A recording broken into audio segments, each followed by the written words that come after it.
I'm Jason Hoffman, and my goal is to help you have the confidence to just press go live. In a previous video, I told you there was one thing that would level up my live stream to make it next level. My one thing, all I want for Christmas, is this mobile router. And I'd like to take the time to show you why this one mobile router is the thing that would level up my live streaming experience. Well, here it is. It is the Slate AX1800 personal Wi-Fi router. The reason why this is the one thing I think will level up my live stream boils down to two simple things. One, a 5-volt 3-amp power bank source will power it. And two, it's Wi-Fi 6.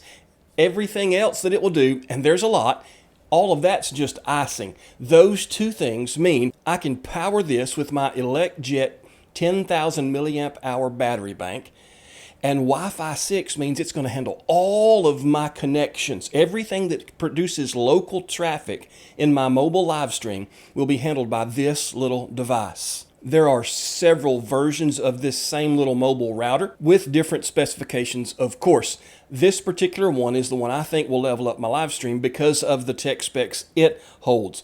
On the 2.4 gigahertz range, it's going to give me 600 megabits per second transfer speed. On the 5 gigahertz side of it, it's going to give me 1.2 gigabit transfer speed. It says it'll do 120 devices at a time. I have not tested that piece. And it's multiple user MIMO. Multiple user, multiple in, multiple out. So every user that's connected to it, every device that's connected to it gets a multiple in, multiple out. There's no waiting in line for data to finish transferring before other data can go, which means all the local traffic ceases to be the bottleneck for my live stream.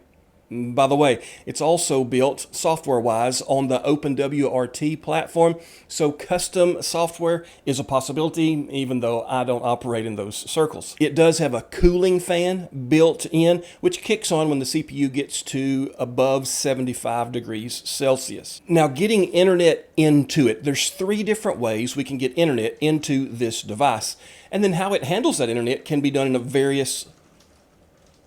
We've got a storm blowing through today and the rain is hitting the window next to me.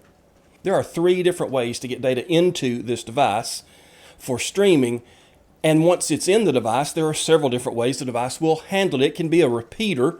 It can be its own standalone router. It can be an access point. So you have a lot of options when you go into its web page control panel. Now, getting internet into it is as simple as turning it on and letting it find a local Wi-Fi signal. It will then repeat that signal. It can be used as an extension of that same signal. You can use it as a Wi-Fi repeater if you want to. You can also plug an Ethernet cable into the WAN port, the WAN port, which is going to bring in wide area network data so you can have data access, internet access at your mobile live stream. Now, plugging that in from another router that already exists in the press box, or bringing your own router with you, your mobile router, your cellular router. For me, it's an Inseego MiFi hotspot. I'm going to adapt out of that Inseego via USB to Ethernet adapter, and then I'm going to go from Ethernet to Ethernet on the wide area network port of this router, and then I'm going to have a network that I can use either Wi-Fi or wired. There are 2 local area network ports, 2 Ethernet jacks that I can use to wire in all my devices in order to have a stable live stream. And the third way we can get internet into this device is by the USB port. I can actually turn on the hotspot on my cell phone, plug into the cell phone and to the Slate router, and it's going to use that piece of internet in order to have data for my live stream. So 3 different ways depending on what kind of connection I have available to me when I get to the spot where I'm doing my mobile live stream. My go-to here is going to be using the MiFi hotspot to the Ethernet port. I'll turn the Wi-Fi off on the hotspot and let it focus on just talking to the cell tower. Then the Slate will be the connection point for everything about my live streaming setup.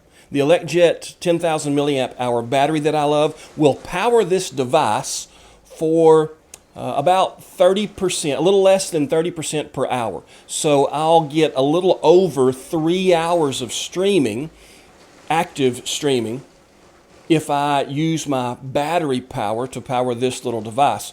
Of course, if I'm in a place where I can plug it in, plugging it in is great, but there are many times that I'm needing to set up beside a baseball fence. There's no power to be found, and I need to have a couple of power banks that will power all of my mobile live stream. It actually works really very well. For the testing that I did today, I did in fact use my Mailbox Pro. I used a Rockware PTZ 10X camera that does also receive power via USB. So I had a second 10,000 milliamp hour battery that I used to power that little PTZ camera.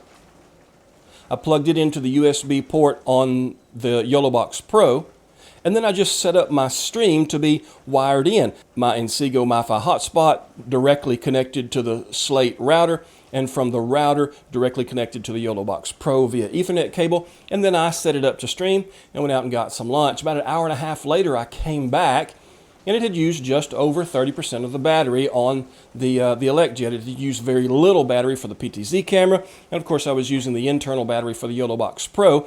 But in that test, I had 0 dropped frames.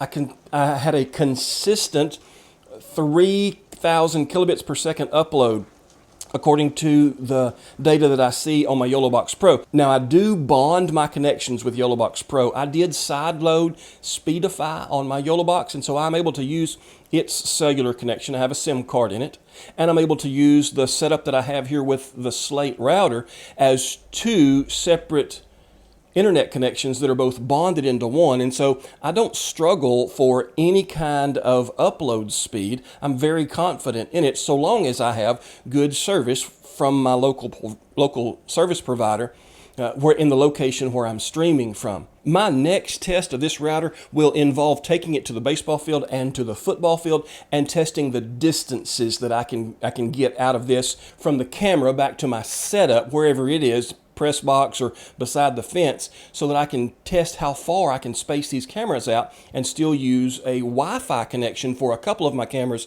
while I'm using an Ethernet connection for the ones that I can plug into the Mailbox Pro or into the router itself. If you have experience using a personal Wi-Fi router, let us know which one you've used and what your experience was with it.